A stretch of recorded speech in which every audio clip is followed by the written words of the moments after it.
There is more than one way to hunt the upper spike, and it's definitely not waste. Here's my take on the updated version of the upper spike. Even though the upper spike has a lot of content already, they are old and outdated. And it's not that I am against that, as I also upload old content, but in this case all seem to share the idea that only one side of the spike is good, and they also share in common that the spawn is just pure waste. I'm gonna show you multiple ways to hunt, and also that this spawn is actually incredibly profitable nowadays. So let's get into it.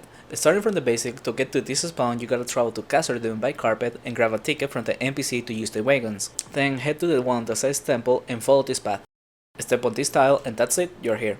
The spike consists of 9 floors. The first 3 are the ones I will focus this video on, which are called the upper spike, and it can be accessed until level 49. Now let's get to the labs and routes I think are the best. On the first floor there is one to the southeast where I got to 460k an hour on 203%. This one involves too much walking compared to the others, and you should try it by only doing this small lab and see if it is enough for you. For me it wasn't, but it didn't affect the overall experience all that much compared to the others. And the good thing of this lab is that it almost doesn't have any zombies, which are the most annoying monster here. Overall in the spike there is a variety of monsters consisting of undeads, Corims, and gargoyles. You should pick up the gargoyle stacks from Gears Lianas, that way you start getting some points early. In all floors you will use mostly GFBs, but it is necessary to carry some avalanches as you need them to kill the demon skeletons. If you can have 2 good hockeys for each rune it will be great. If not, I recommend to do the same as I do in the video, which is have both runes on the hockey bar and just switch the runes manually as you need. This might be a bit difficult at the start, but you get used to it pretty quick. Moving on to the second floor, this lab is even bigger, but it's not necessary to do exactly as I did. The one I was doing consisted of this, but I feel like removing the northeast spot might improve it. But doing it this way, I pick up 460k experience an hour on 194%.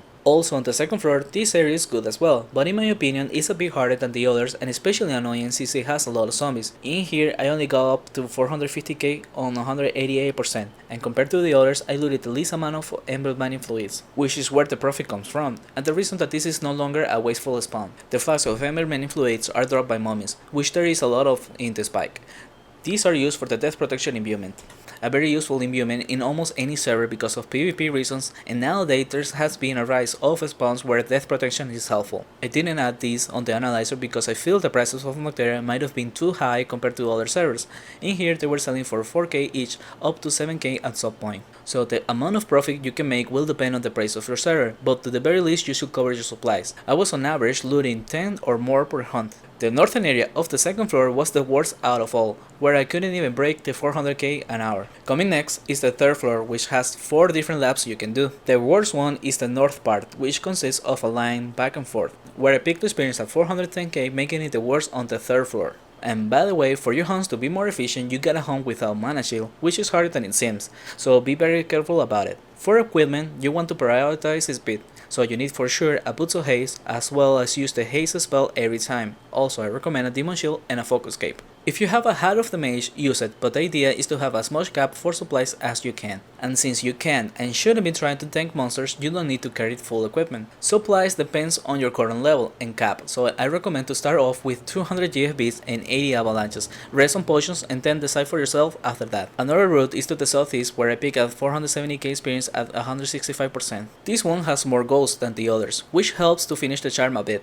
and could potentially boost your profit if the price of the white piece of clothes is higher on your server. The amount of zombies is high though, so be aware of that. But the next one is the lab with the highest amount of zombies. This was surprisingly the best one for experience and potentially loot. In here I pick up 420k experience on 176%.